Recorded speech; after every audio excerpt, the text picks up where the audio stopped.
अस्सलाम वालेकुम to all of you, welcome to CSS forum. आज की वीडियो का आगाज़ मैं एक स्टार्क रियलिटी के साथ करूंगा। एक रिपोर्ट के मुताबिक एयर पोल्यूशन की वजह से इंसानी ज़िंदगी में औसतन 1 से 2 साल की कमी आई है, जिसकी वजह से आप अंदाज़ा लगा सकते हैं कि एयर पोल्यूशन आपकी ज़िंदगी को किस तरह से असरअंदाज कर रही है। तो आज की वीडियो में हम एयर पोल्यूशन को समझेंगे कि इसके मेजर कॉन्स्टिट्यूएंट्स क्या हैं, मेजर रिसोर्सेज क्या हैं और साथ ही साथ इसको इरेडिकेट कैसे किया जा सकता है। तो चलते हैं वीडियो की तरफ। एयर पोल्यूशन को समझने के लिए सबसे पहले हम इसके डेफिनेशन को डिस्कस करते हैं। Air pollution occur when the air contains gases, dust, fumes and ओडोर्स in harmful amount. यानी कि अगर हवा के अंदर गैसेस, डस्ट या फ्यूम्स आपके हार्मफुल अमाउंट में मौजूद हैं तो ये एयर पोल्यूशन है। और इन गैसेस, डस्ट और फ्यूम्स को जो है वो हम पोल्यूटेंट कहते हैं। यानी कि हर वो चीज़ जो हवा को पोल्यूट करेगी उसको पोल्यूटेंट कहेंगे। ये पोल्यूटेंट बेसिकली 2 टाइप के होते हैं, एक आपके प्राइमरी पोल्यूटेंट्स होते हैं और दूसरे आपके सेकेंडरी पोल्यूटेंट्स होते हैं। प्राइमरी पोल्यूटेंट्स आपके वो पोल्यूटेंट्स होते हैं जो कि डायरेक्टली एमिटेड होते हैं किसी सोर्स से।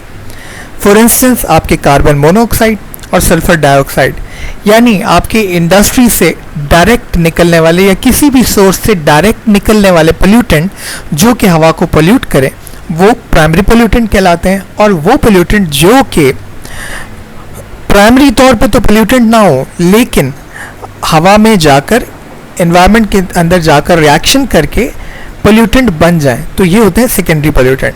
और सेकेंडरी पोल्यूटेंट की अगर एग्जांपल्स को हम डिस्कस करें तो इसमें से एक एग्जांपल है आपकी ग्राउंड लेवल की ओजोन जो है।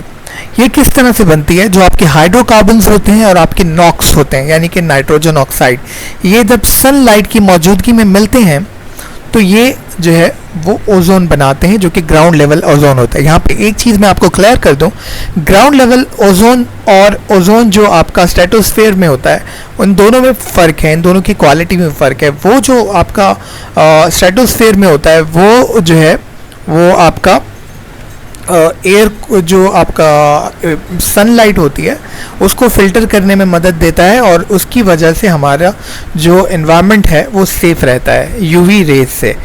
तो ये हो गए आपके primary and secondary pollutant. Then अब हम बात करते हैं कि कौन कौन से सोर्सेज हैं जिसकी वजह से पोल्यूटेंट जो है वो एमिट हो रहे हैं। द फर्स्ट वन इज आपके जो आपके स्टेशनरी सोर्सेज हैं, जैसे आपकी इंडस्ट्रीज हो गई, पावर प्लांट्स हो गए, सीवेज ट्रीटमेंट्स हो गए। इनके अंदर डिफरेंट रिएक्शंस होते हैं जिनकी वजह से जो फ्यूम्स हवा में आते हैं वो एज अ पोल्यूटेंट एक्ट करते हैं और उसकी वजह से एयर पोल्यूशन होती है। देन आपके मोबाइल जो आपके सोर्सेज हैं जिसमें आपके कार्स हो गई, व्हीकल्स हो गई, बसेस हो गई, एरोप्लेन्स हो गए, इसके जो धुआं होता है उसके अंदर लेड वगैरह मौजूद होता है जो कि हवा को पोल्यूट कर देता है। अभी हम इसमें डिटेल में डिस्कस करेंगे कि कौन से सोर्स की वजह से कौन सा सब्सटेंस जो है वो हवा में आता है जिसकी वजह से पोल्यूशन होती है। फिर आपके एरियाज़ में लाइव स्टॉक्स हैं, आपके फर्टिलाइजर्स हैं, आपके ऑयल एंड गैस हैं।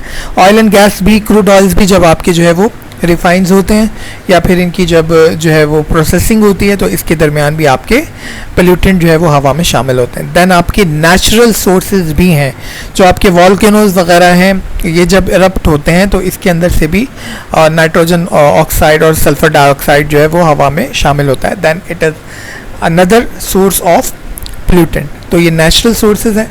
तो आपने देखा कि मोबाइल, स्टेशनरी, नेचुरल और जो है वो सिटीज़ से आपके जो है वो डिफरेंट सोर्सेज पोल्यूटेंट एमिशन करते हैं। ठीक है जी। अब हम देखते हैं कि कुछ इम्पॉर्टेंट पोल्यूटेंट्स जो कि हवा को पोल्यूट कर रहे हैं, जिसमें सबसे ऊपर है कार्बन मोनोऑक्साइड। ये जो है बेसिकली इनकम्प्लीट कंबस्शन की वजह से होता है। इनकम्प्लीट कंबस्शन क्या होती है कि जब आप फ्यूल जो है वो किसी भी इंडस्ट्री के अंदर आपको हीट चाहिए होती है तो आप फ्यूल के थ्रू उसकी कंबस्शन करते हो। जैसे आप लकड़ी जलाते हो इस तरह कोयला भी जलाया जाता है। तो जब आप उसको कंबस्ट करते हो तो कंबस्शन की वजह से फ्यूम्स जो है वो हवा में चले जाते हैं।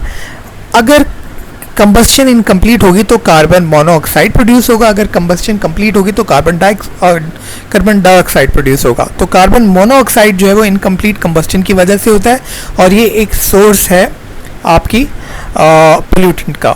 देन आपके जो है व्हीकल के एग्जॉस्ट में भी होता है। इसका इफेक्ट क्या होता है, आपकी जो है जो आपका ब्लड है उसके अंदर ऑक्सीजन सप्लाई करने की सलाहियत को कम करता है ये, और जिसकी वजह से हेडेक, नॉजिया, वोमिटिंग वगैरह, इवन डेथ भी होने का खदशा होता है। देन दूसरा आपका जो मेजर पोल्यूटेंट है वो है नाइट्रोजन डाइऑक्साइड। ये भी कंबस्शन ऑफ फॉसिल फ्यूल से, पावर जनरेशन यूनिट से और डिफरेंट प्रोसेस इंडस्ट्री से जो है वो हवा में शामिल होता है। अच्छा, बेसिक जो इसका सोर्स है वो इसके जो फ्यूल्स जो भी आप यूज़ कर रहे हैं उस फ्यूल के अंदर जो है ये हाइड्रोकार्बन्स वगैरह मौजूद होते हैं, और फिर जो है वो जब हवा के साथ रिएक्ट करते हैं तो नाइट्रोजन डाइऑक्साइड पैदा होती है और वो आपके स्टेक से बाहर आ जाती है। इसके साथ ही साथ जो है ये व्हीकल के एग्जॉस्ट में भी शामिल होता है।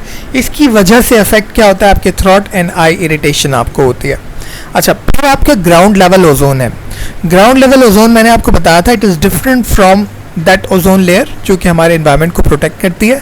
ग्राउंड लेवल ओजोन लेयर कैसे बनती है, ये हाइड्रोकार्बन्स और आपके नॉक्स जो है वो सनलाइट की प्रेजेंस में रिएक्ट करते हैं, जिसकी वजह से आपकी जो है वो ग्राउंड लेवल ओजोन बनती है।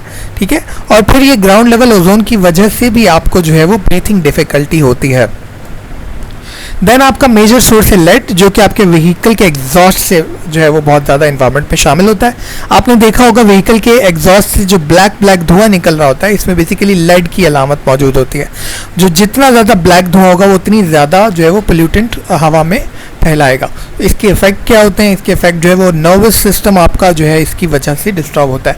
लेकिन अच्छी बात यह है कि लेड एमिशन जो है वो काफ़ी हद तक कम हो गया, क्योंकि एनवायरमेंटल प्रोटेक्शन एजेंसी ने काफ़ी सारे एक्शन इसके खिलाफ लिए हैं।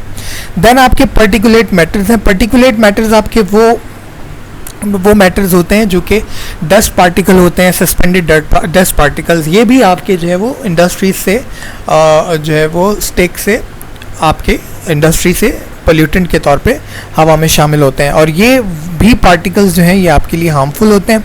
ठीक है, और इसके बाद जो है एक पूरी लिस्ट है वो मैं आपसे डिस्क्रिप्शन में शेयर कर दूंगा, आप वो लिस्ट देख लीजिएगा। 9-10 जो है वो पोल्यूटेंट है। अब जो अहम चीज़ है वो है इसके कंट्रोल मेजर्स। सबसे पहले तो हम जिक्र करेंगे कि जी आप एडमिनिस्ट्रेटिव मेजर्स क्या ले सकते हैं, क्योंकि आप CSS का पेपर देने जा रहे हैं तो एडमिनिस्ट्रेटिव मेजर्स जो हैं वो पहले डिस्कस करें, ताकि आपकी जो स्किल्स हैं और जो आपकी एनालिटिकल स्किल्स हैं वो बेहतर हो सकें।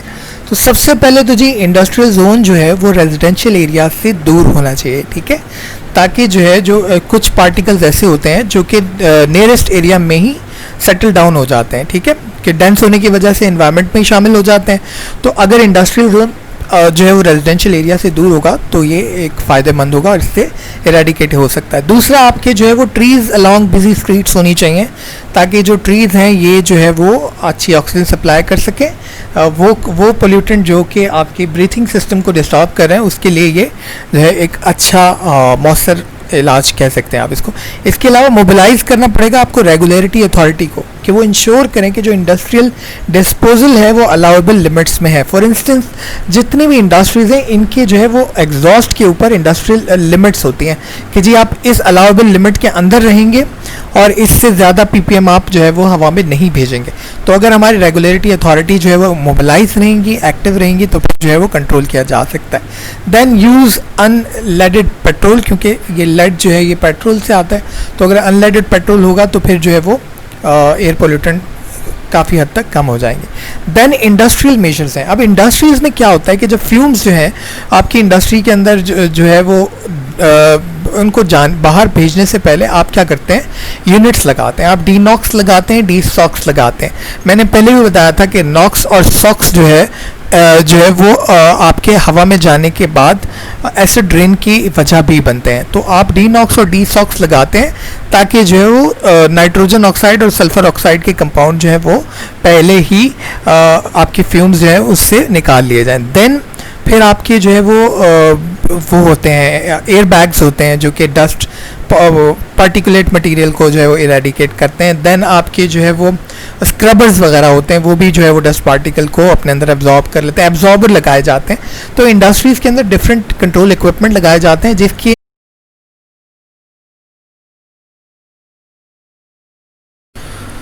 अच्छा जी, देन आपके एमिशन रेट को जो है वो मॉनिटर्ड और रिस्ट्रिक्टेड होना चाहिए कि जी ये जो एमिशन रेट है ये कंट्रोल्ड रहेगा और विद इन द लिमिट रहेगा। इसके अलावा जो है वो आप जो फॉसिल फ्यूल हैं इंडस्ट्रीज़ के अंदर वो ऐसे यूज़ करें जिसमें सल्फ़र की तादाद कम से कम हो। जैसे हमारे यहाँ जो कोल फायर्ड पावर प्लांट है इसमें सल्फ़र की तादाद बहुत ज़्यादा है, इसीलिए ये सल्फ़र जो है वो थर्मल पावर प्लांट्स में यूज़ नहीं किया जाता। ठीक है, इसी तरह आप जो है जो भी फ्यूल आप यूटिलाइज़ कर रहे हैं कोशिश करें वो फ्यूल ऐसा हो कि उसमें कम से कम पॉल्यूटेंट हो। अच्छा, इसके अलावा जो है जो रेगुलेटरी बॉडीज़ हैं उनको एक्टिव रहना चाहिए कि वो जो है वो इसके ऊपर ज़्यादा से ज़्यादा नज़र रख सकें। उसके बाद असाइनमेंट क्वेश्चन है आपका, आपने देखना है कि एयर पोल्यूशन इन पाकिस्तान और इसके प्रोटेक्टिव मेजर्स को देखना है। ठीक है, वीडियो पसंद आए तो वीडियो को लाइक एंड शेयर करना बिल्कुल मत भूलिएगा और चैनल को सब्सक्राइब करना तो बिल्कुल भी मत भूलिएगा। तो आज के लिए इतना ही था। Thank you so much. अल्लाह हाफ़िज़।